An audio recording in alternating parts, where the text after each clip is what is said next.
Okay, workshop's looking a bit of a tip at the moment, but that's always the case when you're sanding and planking. So I've pretty much done what I said I was going to do since the last video. I've planked or blocked all the way down to, well, this point here, basically this level.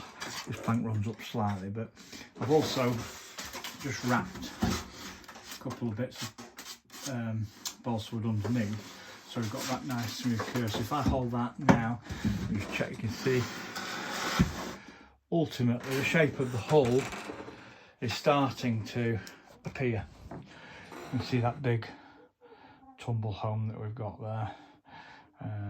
The hull's nice and square, it's fitting, still sitting nice and flat. The shapes themselves are coming along quite nicely.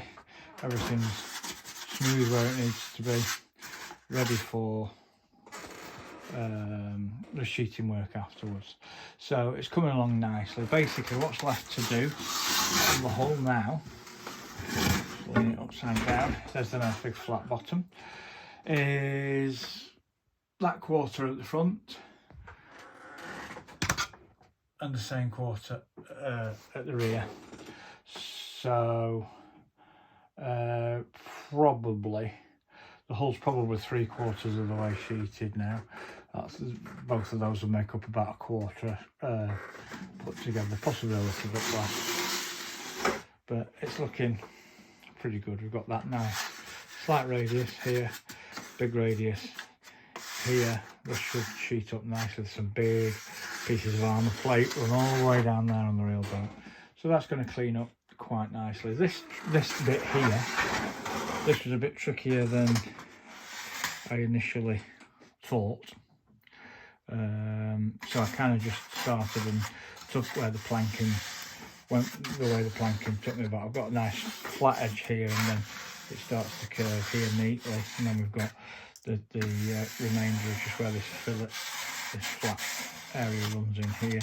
It should look good under some plating, but this little bit here is quite tricky to do. There's a pronounced twist in the planks going around there, but just cutting up some planks into long slivers and triangles did the trick and has worked quite well.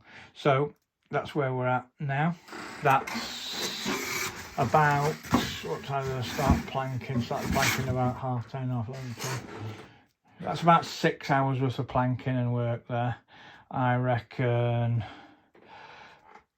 if I'm lucky by this evening, those two bits will be finished, and then probably tomorrow's job will be here. Might get a bit further, but we'll see. But certainly planking will be finished and the sheeting will be underway tomorrow, and that's going to be pretty laborious, to be honest, because it's quite a big flat hull. As you can see, there's my hand on the bottom of it. It's 15-16 inches wide. It'll need probably 15 sheets of A4 plastic card chopping up into hull plating sized rectangles and then sticking on, much like you'd do the brass plating on an HMS Victory. But you can see there's no fancy work. A couple of blocks I've put in here just to help the material sit on the formers. Make sure when you're putting it that your material does sit accurately on your formers, partly for strength, but partly to make sure you've got the right shape, if you know what I mean. So it's all looking okay. Anyway, I'm going to leave it there and get back onto this sheeting at the front end, and probably next time I have a video I'll show you a planked sheeted hull and show you the start of the plating. Okie dokie.